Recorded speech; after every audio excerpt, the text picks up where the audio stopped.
Society. And so 17 lists that average 17 criteria on each list, so that's about 100 criteria mentioned, and just my own crude content coding put them into 5 categories. So under the category of veracity, is this research true? These are the terms used: the analysis methods, the data, are the conclusions justified, the literature review, scientific soundness of validity, measurement, accuracy. So every journal asked for some version of that in their review, and 44% of all 102 mentioned were in that category. The next category in size was importance, and this is, it may be, I'm not sure reviewers really make this distinction, but it's an important distinction. Is the work important? Does it make an important contribution to knowledge? What is its importance or significance? Novelty, theoretical contribution, statement of contribution, will it stimulate research? These are all, in my opinion, separate from, is it true? But go to the question of, should we publish it, or should we elevate it somehow? So 82% of the journal lists had some mention of importance. Then presentation quality, a third category, is the writing good? Is the argument well organized? Is the English quality good? Is the presentation of good quality? I don't know what, you can categorize that how you like. It's something having to do with the mechanics of what's in the paper. 88% mentioned that. Then I had this category which I called market. I'm sure that would offend people, but if your journal is in a subdiscipline like Journal of Marriage and Family, is it relevant to what we are trying to do? Is it socially relevant? Is it interesting to our readers? Is it interesting to our international audience, as some journals said? Does it have policy relevance? These are, again, not about importance, not about presentation or truth, but is this something that we want for our brand? And then the transparency questions, which this isn't to suggest that journals aren't concerned about those things. They aren't really, mostly, but they could be reviewed somewhere else in the process. But just 12% of the journals, which out of these 17, is what, 2? I'm not a math person. Plus, and maybe one other had ethical concerns or data openness. Okay, so we have this point in the research life cycle where the peer review process is concentrated and it's doing a bunch of different things at once. That's sort of the case I'm trying to make. We can, with the technology we now have, unbundle these functions if we wanted to. So some people could assess, some people or institutions or organizations could assess veracity, some could focus on marketability and so on, depending on the different needs and interests that they have. So that's point number 1 about what that can inspire us to think about. Point number 2 is to realize that any intervention we make in peer review and how peer review works is going to have effects that take a while to figure out and that are going to ripple through the whole practice of scholarship. So because people work backwards from this point, because the whole edifice of academia is built on peer review, if you change peer review, it will have systemic effects, including how money is spent. And Micah had this example. You can't really see here because I'm in front of it. Cautionary tale, APCs. What could go wrong, right? Well, you're going to open up. Let's open up at least some of the research. Okay.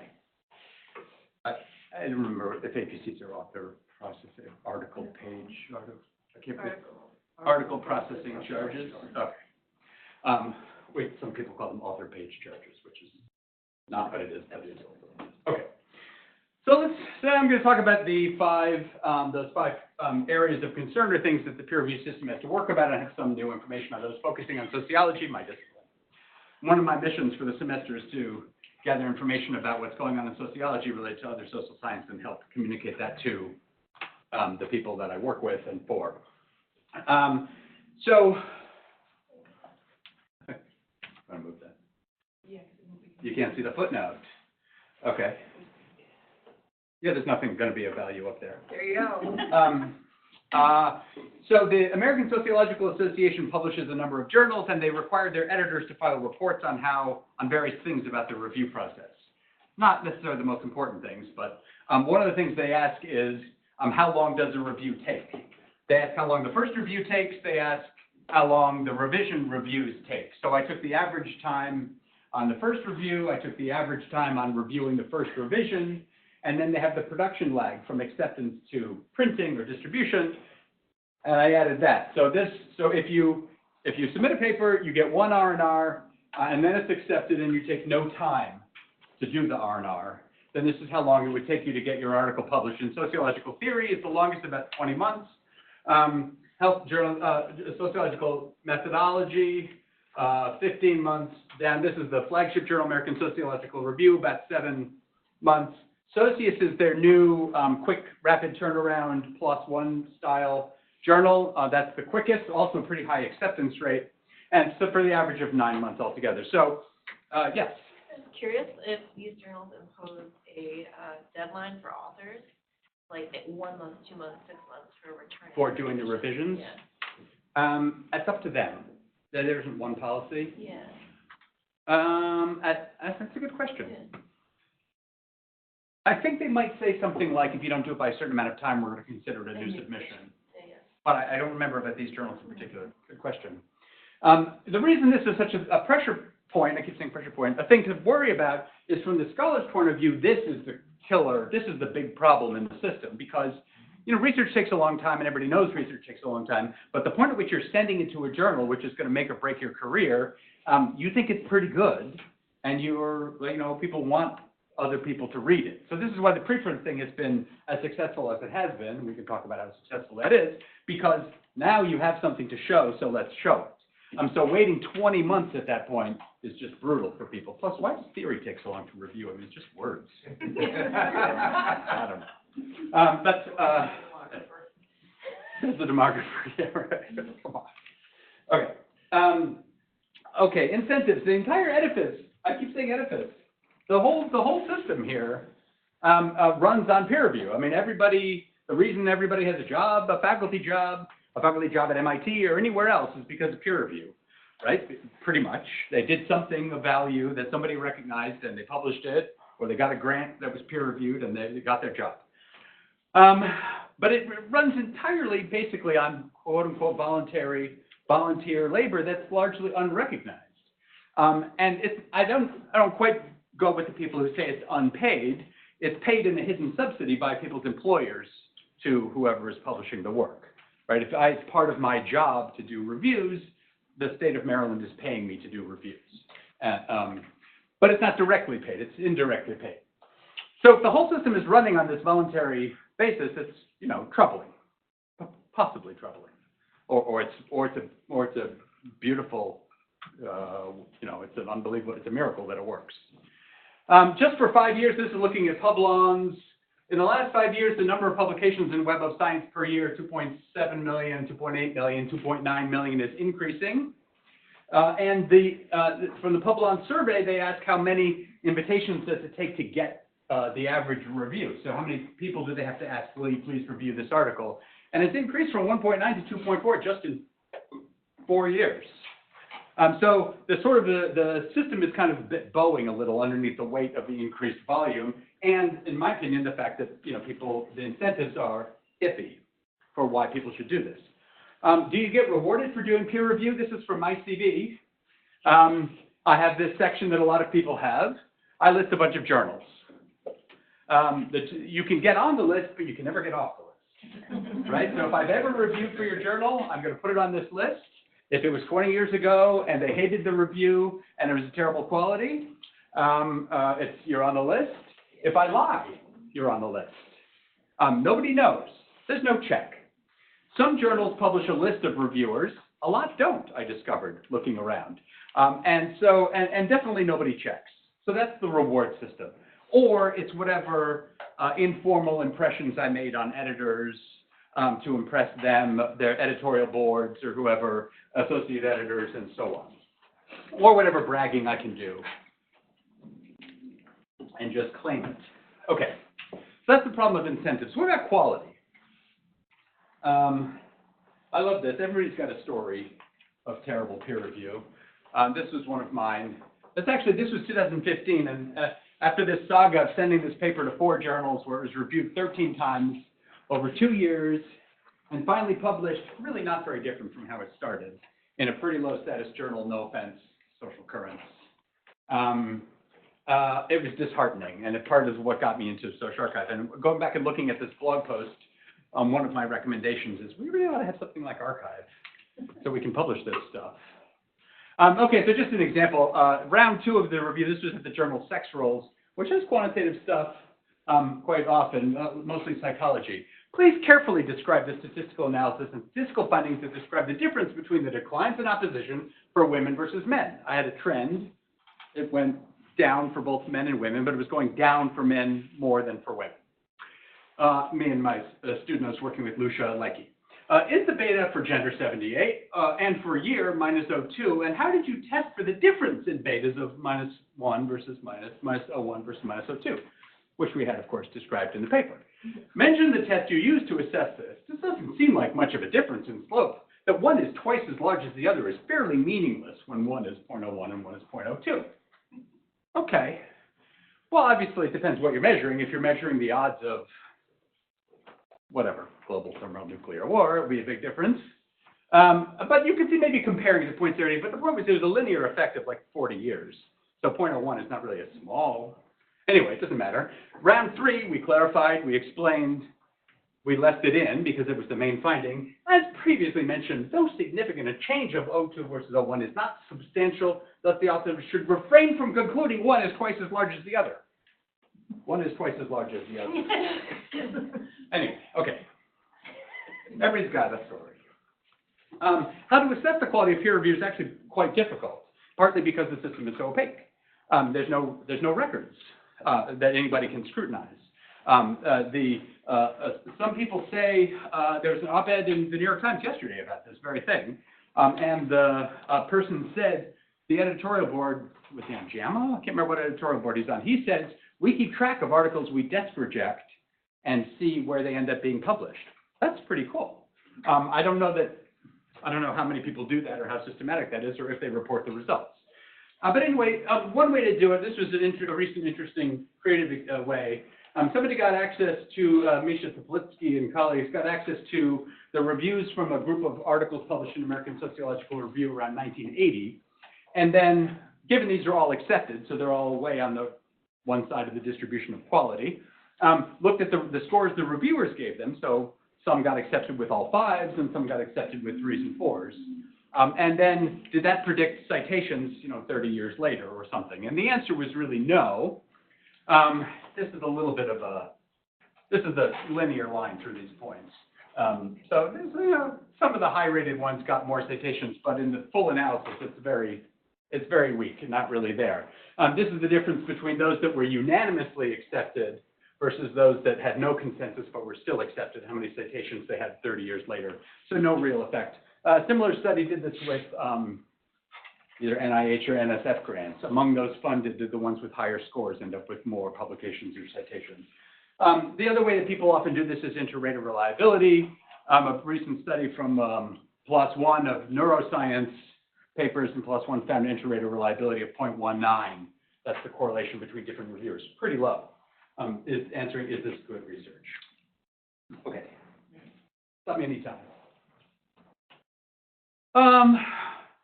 Bias. Well, how do we even, it's not clear what our question about bias is. Is the issue bias of reviewers, bias of editors, or bias in what people decide to submit and so on? I did find for these 9 journals that they did publish reviewer lists, and I did pour the names from the reviewer list into the that genderized API thing that tells you the gender of the list, and cleaned it up a little with some Googling. And sociology is, the PhDs right now are 60% female. The PhDs coming out, the assistant professors are about 60% female. The full professors are between 30 and 40% female. So there's that. So what should be the gender composition of the reviewers? It depends what the, gender in society is. 82% of the reviewers are women. Most sociologists who study gender are women. Sociological methodology, 26% are women. But what's interesting is these top general journals, 37% of the reviewers for American Journal of Sociology which is, importantly, run by a guy at the University of Chicago, right? There's no accountability in who runs AJS.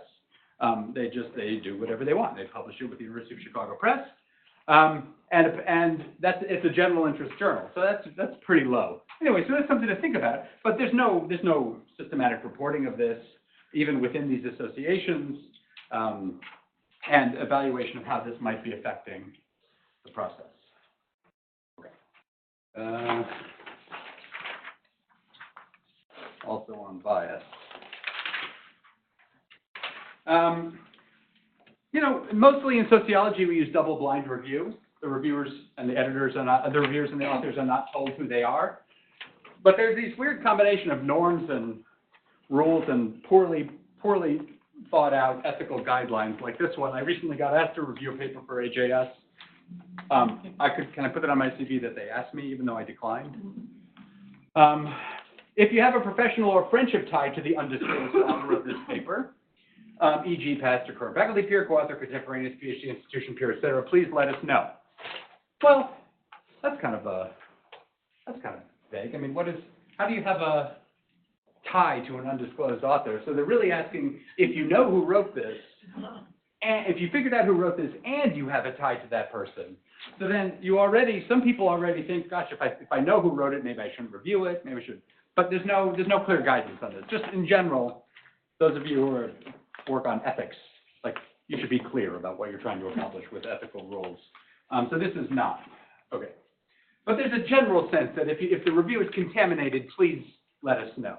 Okay. That's not crazy. A lot of conflict of interest statements sort of go like that, but with some accountability. Another way you could think about bias, this was an interesting one. Oh, this was that study from PLOS One neuroscience papers. They made an author network. And the thing about PLOS One is it's supposed to only be evaluating scientific merit, not is it interesting, is it important, and stuff like that. So in theory, the fact that you like a subfield shouldn't make you more likely to think a paper is good in PLOS One. Does that make sense? That's the logic of this paper. What they found was that the further you are from the author in the author network, so this is your co-authors, and your co-authors. The further you are in the network, the more likely you are to recommend rejecting the paper.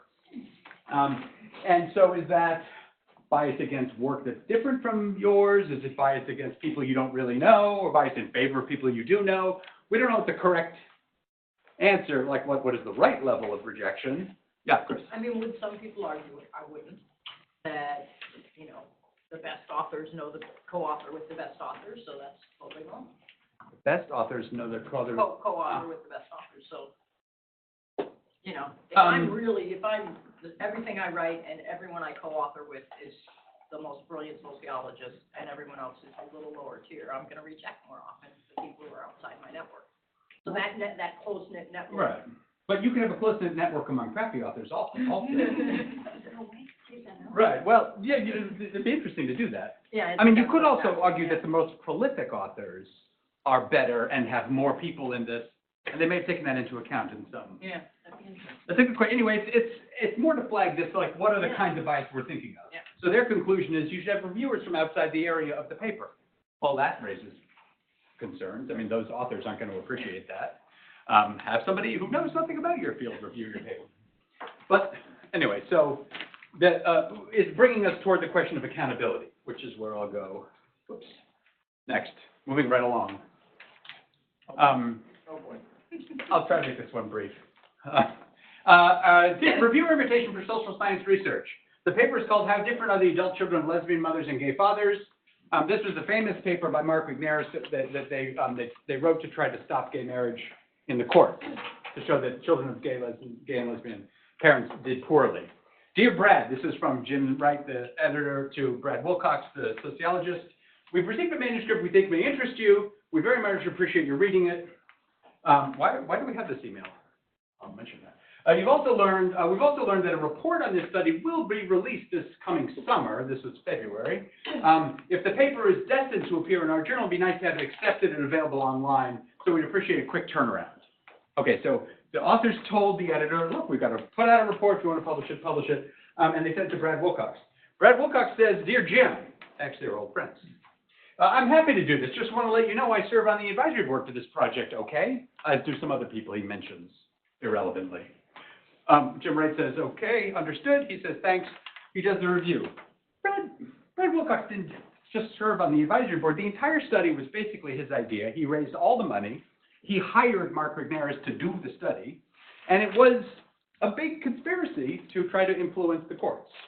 And that's why we found this out later, because this all came out only through a public information request, because Jim Wright, although really working for Elsevier at Social Science Research, a journal with no academic body behind it, just an Elsevier journal, happened to be using his UCF email, and so it was foiable. Anyway, that's the only reason we know this. Okay, so there's corruption, right? And it's hard to ferret out. Should move right along. Okay, in the question of, not sure exactly why this is under the accountability section, just to show the concentration of big 5 publishers in sociology, the last 5,000 articles. Sage is the biggest, that's what publishes the ASA journals, Wiley, Springer, Taylor and Francis, and Elsevier. Any effort to try to get this accountability situation under control or figure it out is going to require working with these giant profit-making corporations. That's just a thought. And then I usually think of the more accountable operations as the society publishers, as the society journals, and I prefer to review for them if I can, which is great, and I do recommend that. I just looked at their public tax, reports. They don't do a very good job of reporting. ASA, American Sociological Association, is the biggest by far, and they actually do a pretty good annual report.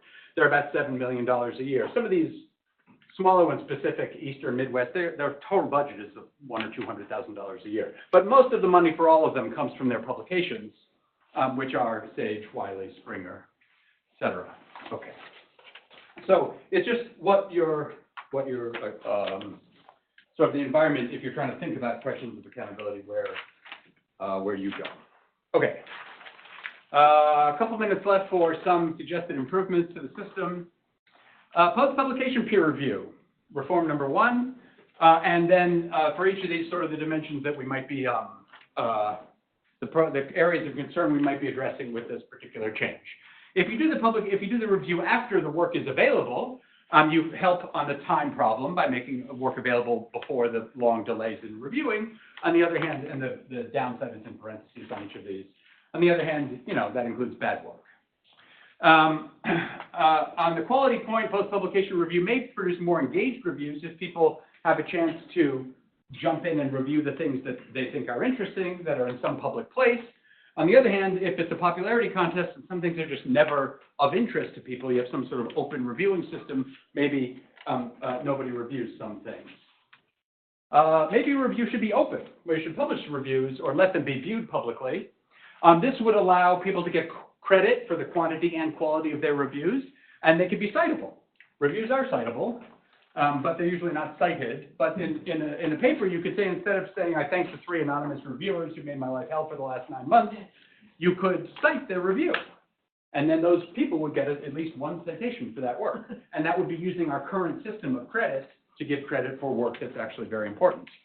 It might encourage better quality if the reviews are open, or it might encourage people to lie to try to get positive attention or curry favor and so on. We don't really know. It might produce less discrimination because there's no cover of blindness. On the other hand, of course, the fear is junior people especially would be persecuted for writing critical reviews, and so there'd be retribution. So we don't know for sure what happens here. But it would definitely allow for more accountability if you could hold up, instead of just evaluating journals by what they publish, you could also look at what they don't publish and how they interpreted the reviews and so on. Sort of like hospitals, when people die, that's part of how you evaluate the hospital. Okay, can we formally start to recognize reviewing as part of ABT processes? If we do that, obviously the incentives angle is clear. It may also improve quality if people are sort of competing for positive attention in their promotion reviews, and bringing the whole system into the process of hiring and promotion might also deter discrimination if there's a public component to it, which is the interdependency issue. Decoupling. Decoupling is the idea of breaking peer review out of the journal mold. So, for example, reviewing can happen on other platforms. There are some now that are sort of independent peer reviewing platforms, like PubPeer. Or it could be done by funding agencies or private funders or universities, or anybody could organize peer review operations, and then journals could publish sort of from that pool. The various models. This might help with quality because you could have organizations that are focused on the peer review process, not sort of distracted or by those, like, for example, those market questions and those other things where it might just be clouding up the quality of reviews. And the same for accountability. Okay. I also think we should pay attention to the replication crisis happening at the same time. Is work replicable, reproducible? And this could be part of the review. There are some people who've signed a pledge that they're only going to review papers where the data and code are available for them to at least examine. It's an interesting question. It makes reviewing possibly more antagonistic, but also possibly more collaborative. If the reviewers are jumping in and looking at the data and code and so on, maybe you're getting better results. Maybe the incentives are improved because these people are actually they're doing public reviews if it's open, and their research, their reviewing becomes a scholarly effort that includes replication and working with the data. In time, replication, right now we get replications usually after work is published and after like other work is published and so on. But this is just the time angle here only on the replication itself. We could get the replication done. Okay, a few words on interdependence. I'm speeding up because I'm approaching 40 minutes. A few words on interdependence. Various people are focused on certain aspects of these reforms. It's just a coincidence that these are also blue round dots. It's not the life cycle. Tried to think about how to represent that on the same figure as the life cycle, research life cycle figure, but I can't put these. I can't do that. Maybe we'll figure it out. So openness may improve incentives. Open peer review may improve incentives, quality, bias, and accountability. I made that case, but maybe especially in the context of if reviews are being recognized for promotion and tenure, that improves the incentives, and the openness is required for that to those two things work together because people can actually evaluate the quality and quantity of your reviews and decide whether or not to hire or promote you. If people are doing replications, that can improve accountability in the process if the outcome is open, so people can scrutinize the results. Okay. If it's decoupled, it's possibly, I think I had that under quality, right? Yeah, remember that one. We'll come back. Post-publication review, I said, might contribute to something like improve time because the work is available earlier, incentives because it's more engaging and people pay attention to the reviews, and accountability because people can be held publicly accountable for for how they run their peer review operations, but only if it's going to be open, if replication is part of it, and if it's broken out of the journal process where it lives in opaque, unscrutinizable form.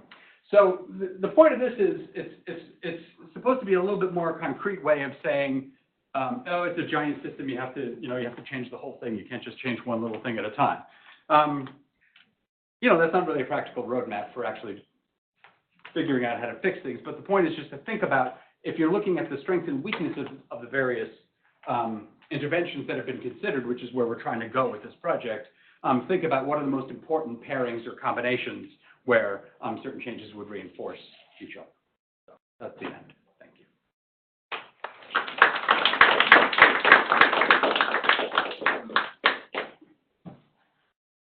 Yes. I want to go back to the slide you had. I mean, you don't physically have to go back to it, but the slide you had when you were separating out the review and the replication.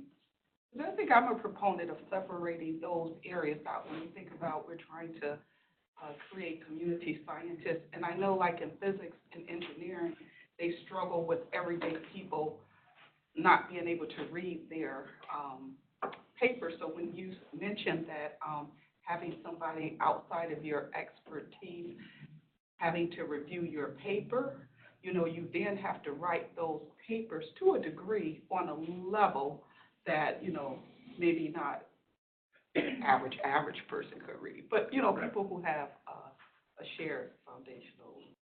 That's a great question. Social science struggles with this more probably than physics because the sort of social and political implications are often more readily interpretable.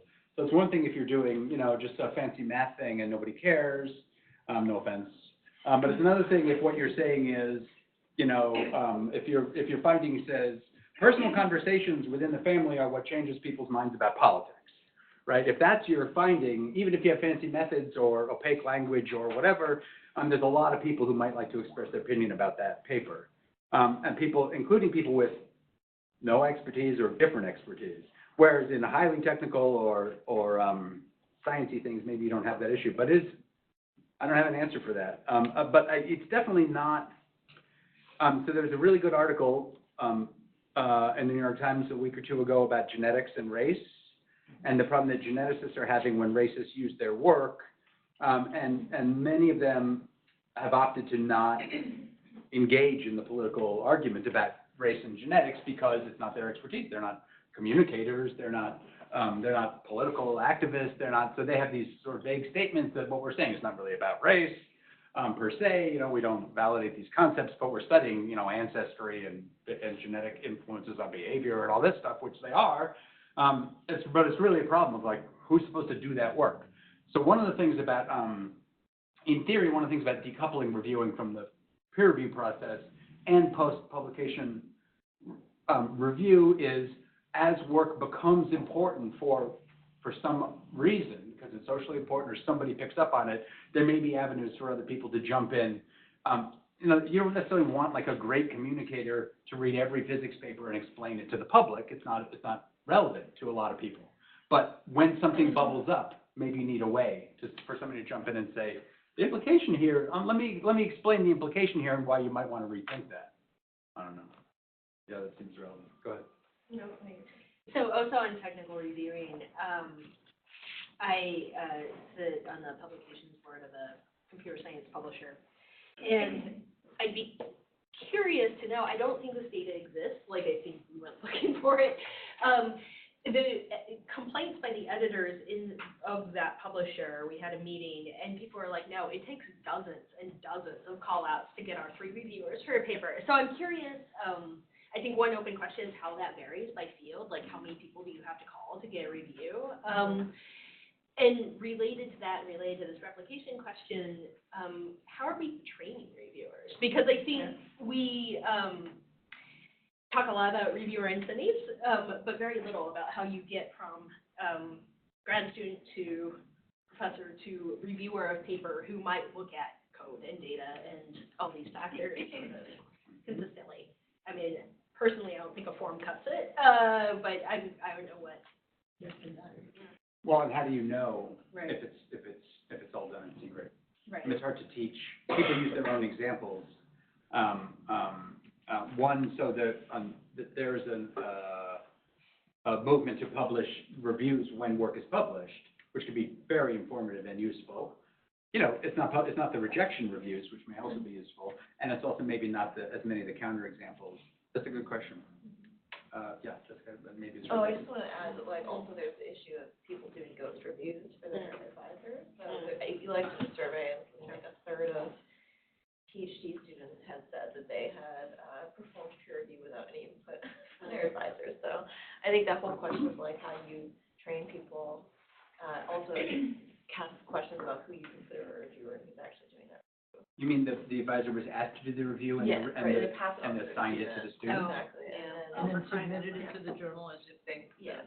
Well, and my publisher is single-blinded too, so. Yeah. Back in another life, I worked for Pearson, who used to be responsible for wrangling reviewers for textbooks. Yeah. We had that same exact Really? problem. Wow. Absolutely. And it was a different story because we were talking about getting a review of something that we were deciding on whether or not we'd publish. So it wasn't quite the same thing as we were doing sample chapters and things. It wasn't a completely finished item. But we had that problem, and we had the same problem of people not telling us if they knew, if they could figure out who the author of the sample chapters were, and academic worlds are fairly intertwined, so Normally somebody you're, would tell us after the fact, oh yeah, I knew that was so-and-so who had written it, and be like, damn it, Yeah. now we can't use this. Yeah. were you going to say something? No. Normally, and it's always explicitly in the instructions, but I think it's in the ASA Code of Ethics. You're not supposed to share the content of stuff you're asked to review with anybody else. Yeah. So assigning to somebody else to do would be a breach of that. But in a number of, on the other hand, a possible teaching opportunity, if you were doing it for real, I mean, if you're not passing off the work on someone else, but if you're actually involving students in a review, that could be great. That could be how you learn how to do it. If the kind of person who wanted to do that was the kind of person who wanted to teach good. That question. Yeah, I'm pretty interested in the idea that you want to build a credit system for the reviewers. I think at that time some new interesting questions may arise. For example, for the current peer review system, there is a fundamental assumption that the reviewers are correct. Maybe they will not agree with each other, but finally you have to relate to the ideas. But if you assume that the reviewers can also make some mistake and you want to judge whether their revision is good, then you may need a second order reviewers to review their revision, and to review the revision of the second order reviewer, you need a third order reviewers, and so on and so on. Well, I think that's great. I mean, I think that's totally true. And part of one of the things you have to think about, we're stuck in this world of work is finished and it's published, and that's the work. Really, what post-publication and open reviewing and replication with reviewing, all of what that is doing is helping to break that fine distinction, or that sharp distinction between what's done and what's not done. And for some people, this is just introducing chaos into the system, and it's terrible. And people want to read, please just give me a list of the 10 most important things published this month, and that's all I want to know. Especially people outside an area. Like, I don't want to read the whole physics journal, all 1,000 physics journals, but I wouldn't mind keeping track of the table of contents of the number 1 physics journal, right? So there are reasons why you want to have, distinctions between, but the idea that there's no reason why you would evaluate research, but not reviews, right? It's scholarly work also. So you're saying, well, this creates an infinite loop.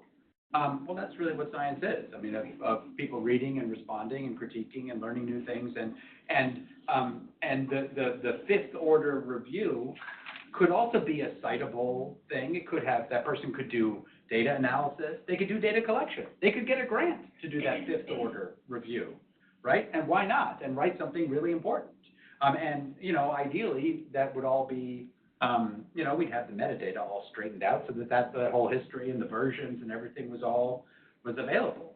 I mean, there's a great example, a famous example of Einstein's first peer-reviewed paper, which got rejected, but and he didn't even know they were sending it out for review because it was not common. He had come from Germany, long story, and he was so offended when it wasn't exactly rejected. It was sort of like, this might be wrong. It was wrong, and it turned out to be really important because he's Einstein, and now we know that was really important. But he was so offended, he said, "Forget it. I didn't want you to send it out for review. I'm going to publish it somewhere else." But the guy who wrote the review ran into him at a seminar at Princeton and explained to him why he was wrong, and he fixed it and published it somewhere else. Well, that's like a good process. But it's a good process where the work product of that process is totally, would be lost if it was anybody else than Einstein, but historians have managed to piece it back together. But there's no reason why that couldn't be how scholarship works. Great question. Yeah. And excuse me, that reminds me that at somewhere in this flow, it might have been just before or just after this slide, the idea of review with publication.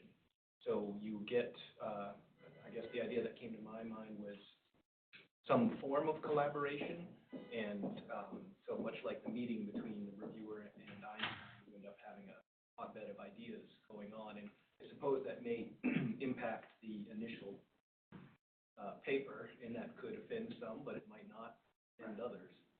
Well, I'm sorry, go ahead. I was just going to say it. I like that idea. I think the lower the stakes of the interaction, the higher the likelihood that it turns into a collaboration instead of a lifelong enmity, right? So it's sort of like the worst outcome is the work is published, and then you formally publish a charge that the work is wrong. That happens all the time, and those people tend to hate each other until they die, right? And it happens, not always, but it's like those feuds live in infamy. On the other hand, if you had interacted at an earlier stage, you could have ended up collaborating or at least being friendly about it. And so that's part of the preprint, part of the logic of preprints is get it out there earlier, find the mistakes before having your mistakes exposed is a reputation-threatening or career-ending moment, right? And it could tie in, I suppose, with teaching reviewing. If you have your grad students in the process, for example, or other. I meant to say actually also on the issue of the third and fourth order reviewing issue. So one idea, I'll get you next. One idea is if you have sort of crowd review systems of various kinds, the paper's public, anybody can review it, then you can upvote, downvote the reviews or review the reviews. Then you could develop a reputation as a high quality reviewer from having gotten lots of upvotes on your reviews, and then your review could count more later, right? Like you could Amazon this in some way, which if you could figure out how to do it right, might actually be a good way to do it. And there are people, and I think there are people who could be good collaborators, good critics, good writers who specialize in reviews, and that could be a very important and perfectly legit academic career. People always, if you ever are on hiring or promotion committees where you see people scoff at co-authors, all this person's work is co-authored. Show us some originality or something here.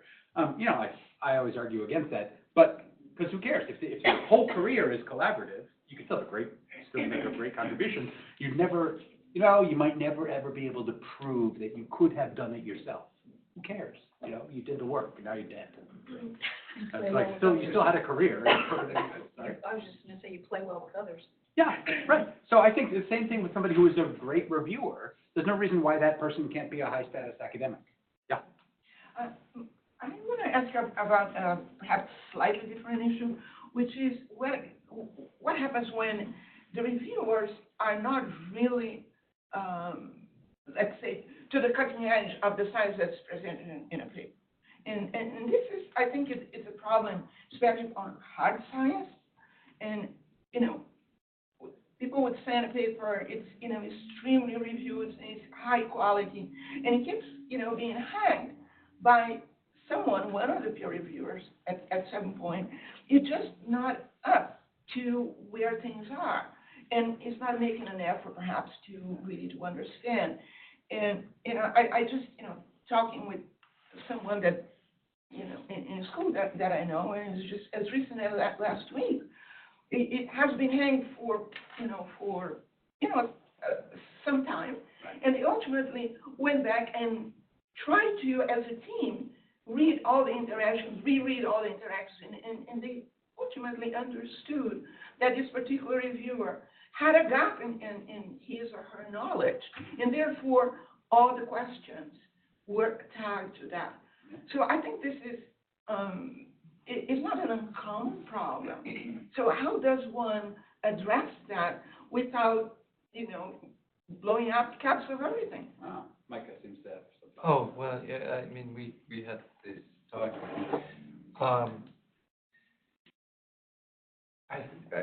There's something about having more eyes there, that helps, but there are conditions on that. And in economics, there's a theory that from the mid 18th century that says if you have a bunch of people and each one's right only a little, 50% plus epsilon, then as you get more people, you get the right decision. And I had and we've heard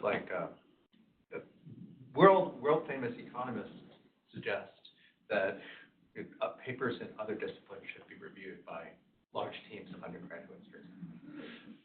They'll win. You ask them whether they should do that in economics. They're back away from it.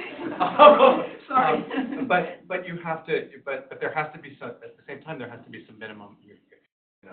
minimum threshold. If everybody is only right 49% of the time, it doesn't work, right? So maybe you need like a verify, like an Amazon, you have a verified purchaser. Maybe you need like a verified scholar, or at least a verified reader. You actually read this article, and then there's a trade-off between the level of expertise you're getting and how many people. And I think that's one of the points that was making is there's this set of interventions. Some of them will bring more people in, some of them will change, and it's how this works in the system that you have to look at. There's a range of solutions that are possible there. And an interesting question on that. I mean, we really don't know. There've been some experiments on this, but we really don't know what blindness is doing in this process.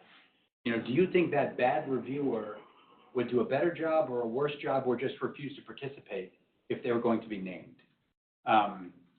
And in the case of the evaluating other reviewers, if you knew it was somebody famous and important, the editor knows. So when you're the author and you're looking at the reviews and you see that one of them is wrong, you have to ask yourself, that people play all these games, Gosh, is this an unimportant person who's really stupid, who I can diminish? Is this a very important person who just read it carelessly, who I must genuflect to? Is this a friend of the editor? People, they scrutinize the word choice. They're trying to compare it to other reviews they've seen before and see if it could be the same person, and they look at the recommended citations and see if they can figure it out. Maybe that's all good because because the blindness is serving such an important function that's all worth it. But I don't know that. I think what you give up in the blindness is basically any accountability.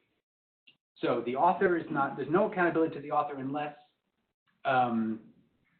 there's no accountability to the editor unless they publish something bad, right? In no other way can the editor get in trouble in this process. They discriminate, they trust the wrong reviewer, there's no consequence for them unless their impact factor goes down or something like that, right? So it's given that people's careers rise and fall on this, I think it's shockingly under accountabilityized, right? I mean, it's just whatever the word is. It's amazing how much power is wielded with so little accountability. I mean, I can't say that about this building because it's not a university building, but if we were in a different building, I would say this very building is built on the outcome of this process that was completely, yes. I just wanted to ask, relevant to this conversation about how to fix these issues of quality with, potentially interventions that take more effort or editorial time, for example, collaborative peer review where all reviewers are coming to a consensus. I'm curious, it seems like there's a balance between all of these different, you're kind of playing whack-a-mole with all of these different problems. Right. And I'm wondering what you perceive or what you think that the most important problem to solve is, given that this is an interrelated network of issues. Or the best benefit, maybe. Or yeah, the right. benefit. Yeah. I think, I don't regret having gotten into the preprints business because I think that's a huge way of bringing authors along, bringing the rank and file researcher along to realizing how much better the world can be. I think preprints is huge, and I hope you agree. That it was such an easy innovation, and in some ways works within the current regime, and also is deeply existentially threatens the current regime. And it's just I just think it's perfect. So I think that's great. I think the next thing is post-publication review, and I think that only works coupled with open review. So that's my favorite thing to do next. And I think that leads to APT recognition and the replication stuff and all that. How to instrument that, how to build something like that, I really don't know. I mean, sort of one of the plans for the semester is to think about what is the next step. What's an intervention, like a study, an experiment, a new journal? What can we do next to move in the right direction? And I really don't know what the answer to that is. I mean, we have the technology to put together, another crappy open access journal, and that's always a fallback plan. Is we can put up a new journal that does something totally new and different, exactly the way we want to do it, and just try to convince people to play along. A lot of the work on social archive is terrible, right? It's not about quality. It's about what we're, lot of it is great, I should add. But it's not, being on there is not about quality, but we could set up, we could have new journals that do new things. I'm not sure that that ultimately, moves the needle very far. So I don't know. But I think that's the pair that I like, is open and post. And because I think, then you get the accountability, you can get your handle on these discrimination questions. If you can get people to participate, I really believe the open thing is going to actually help with bias and discrimination in the end. But I know that there's like really serious problems and concerns about that. So I really don't know. And I'm also terrible at organizing things. So in general, I'm really open to ideas. I got the swag. I never even got around to getting reimbursed. So you're welcome for the pen. They're pretty cheap. This is where if you were at MIT, I'd offer to help you get reimbursed. Thank you. So I should say it is now 1:05, otherwise known as MIT 1 o'clock. And so I know if you want to grab some food on the way out, if you're in need, you may. And if you want to stay and talk, we have the room for a while.